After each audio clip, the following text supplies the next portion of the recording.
this video, I have tried an app called HipCamp. You might be asking yourself, what is HipCamp and why do I care? Well, HipCamp is a service similar to Airbnb, but it's for campsites.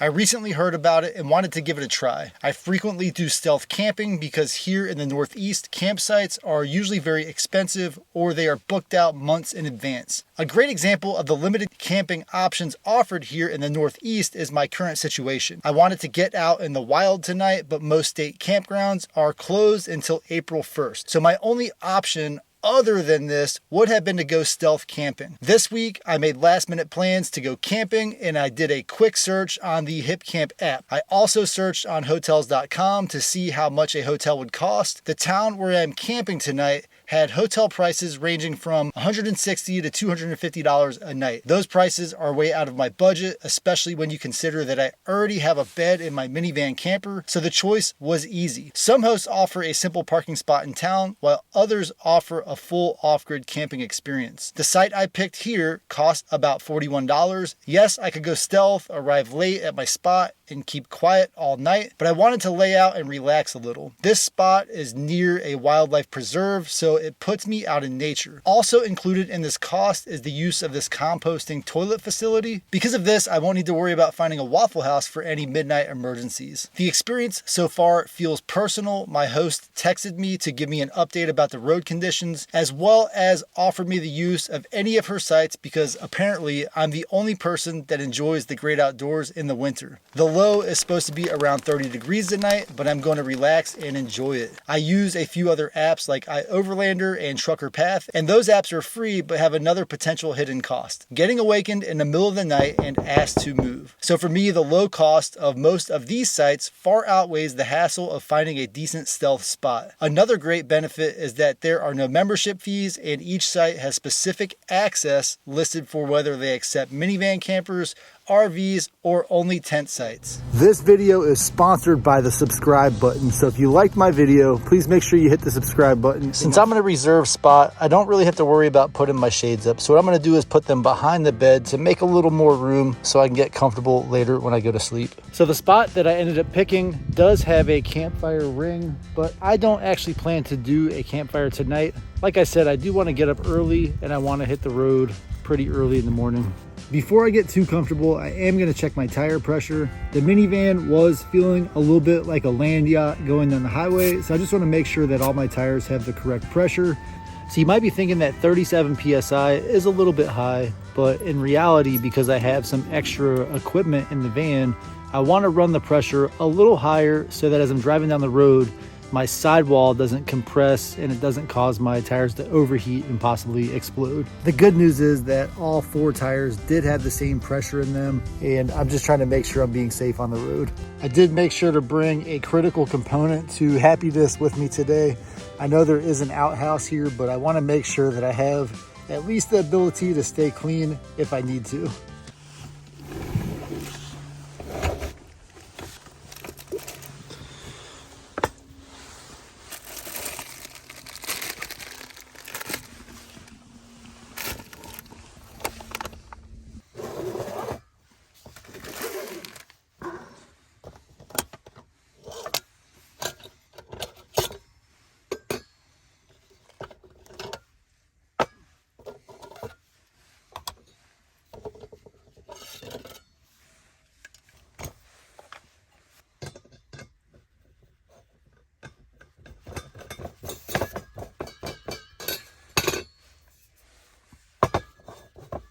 So it's time to make a simple dinner right here outside of the minivan camper.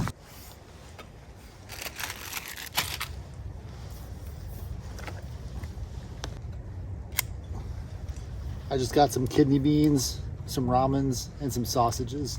Nothing too fancy, but it'll definitely keep me fed and not hungry throughout the night.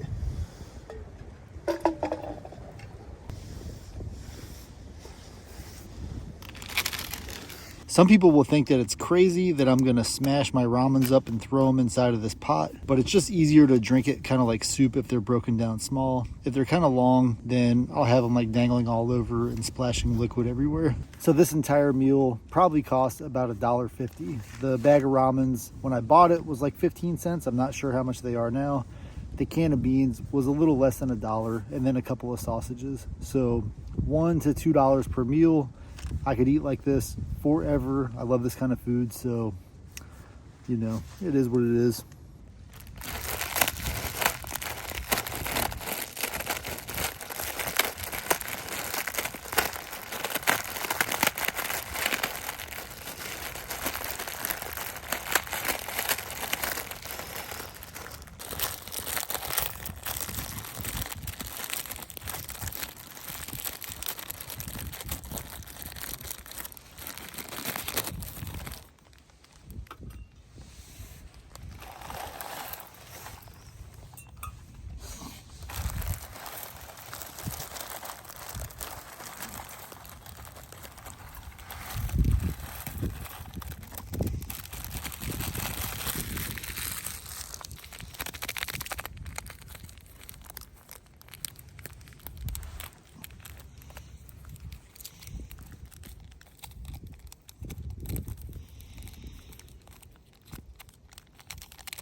So the low has just been updated from about 30 to going down to 27. So it's gonna be a little bit chilly.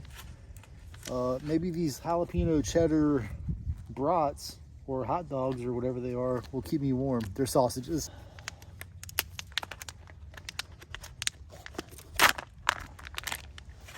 I'm only gonna eat 2 of them though.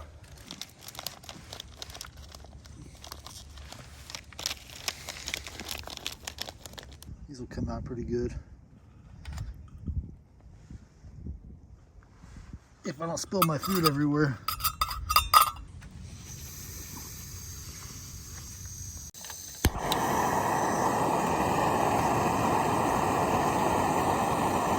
So with meals like this, I usually just boil them. I let them boil for about 5 minutes.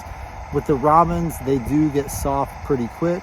So between boiling them, the meat will also get cooked and anything else in there will also get cooked. I think about 5 minutes is enough time.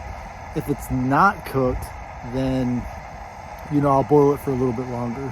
But if I boil it too long, then I'll be wasting some of the fuel. I don't really want to waste the fuel. The sausages are, I believe, actually pre-cooked. The ramens, they are what they are. And then the beans, obviously, there's nothing like meat in them, So the stove that I'm using, it does have a pot that came with it, but I usually reserve that strictly for boiling water for things like coffee and tea or pouring into something. I don't actually like to cook in that pot. I prefer to cook in this stainless steel pot that I have here. Those sausages are getting soft, so they sunk down into the water, and I can kind of see the water is just on the verge of boiling. This fire maple heater usually takes about 6 minutes to boil water. This is a full quart, but if it was a half a quart, it would be about 3 minutes to boil it. So it's not too bad. With fuel consumption, I can usually boil and then run it for another 5 minutes or so, a total of about 11 minutes. And these cylinders last, I want to say, like almost an hour total of cook time. So if I'm cooking for an hour with this thing, then I can cook 5 or 6 meals at the rate that I'm using. There are definitely much more efficient ways to cook food. This is just fast and convenient. Also, while I was filming here, someone walked by with a dog and probably were thinking, who's that guy talking to? Maybe he's on the phone with somebody or FaceTiming somebody. But I'm actually just sitting here making, you know, a YouTube video. If you're doing something like backpacking and you only want to carry the one stove without any other pots, that fire maple stove is super efficient. It has like a little kind of jet system at the bottom that gets all of the flame into the water and boils it pretty quickly. So I don't necessarily need this extra pot. But for me, it's just easier to keep my system clean and to have that kind of fresh coffee flavor every time I make coffee without it being spoiled by, like, you know, sausage flavor. It's starting to get a little bit of a rolling boil here, and that's what I want to see. I'm going to let that go just a couple of minutes.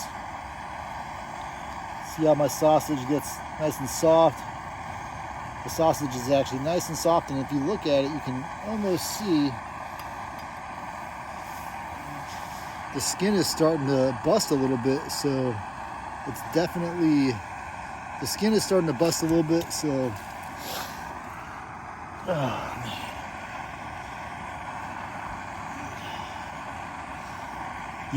Well, I didn't mean for that to happen, but whatever.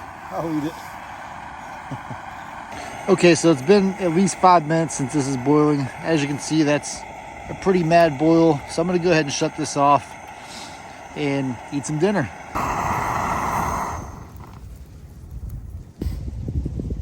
It's actually cold enough out here that I'm gonna go in the van and eat my dinner in the van.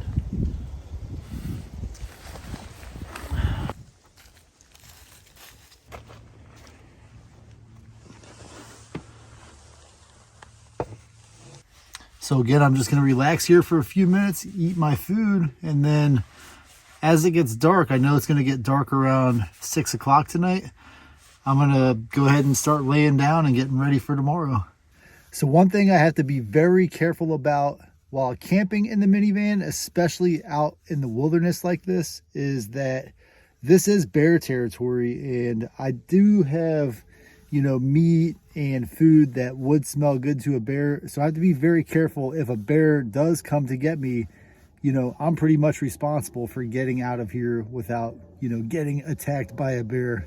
The bears do want food, but they usually don't mess with people unless they arrive on a site and they don't realize that there's people there. So if a bear did try to come and open my van like a can of tuna, then I would obviously start making a lot of loud noise to try to get rid of it, start the vehicle, lay on the horn, and obviously move to another location. I think we're still deep enough in winter that it's not something I need to worry about. Unless, of course, the treat just smells so good that it wakes the bears up, and then I will be out of here in a flash. So I did decide to put my shades up, at least behind me and beside me.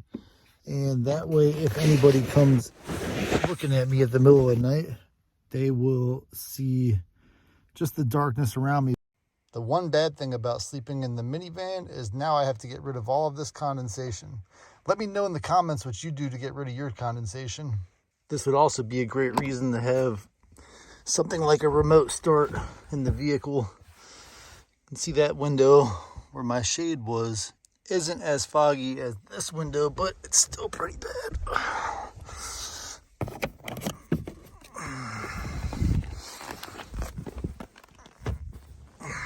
One more.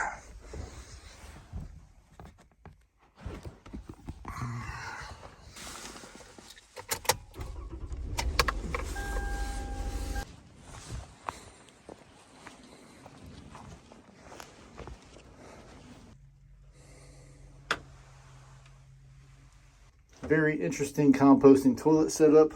You do your business, you put some wood chips on it, and I guess that's good. It only took about 10 minutes with the vehicle running on kind of max defrost to get the windows cleared up. They're pretty good to go, and I am ready to hit the road. Hey, watch this video next, and I'll see you on my next adventure. Making a stop on my way out, and of course, it started snowing again. I can't wait for spring to get here.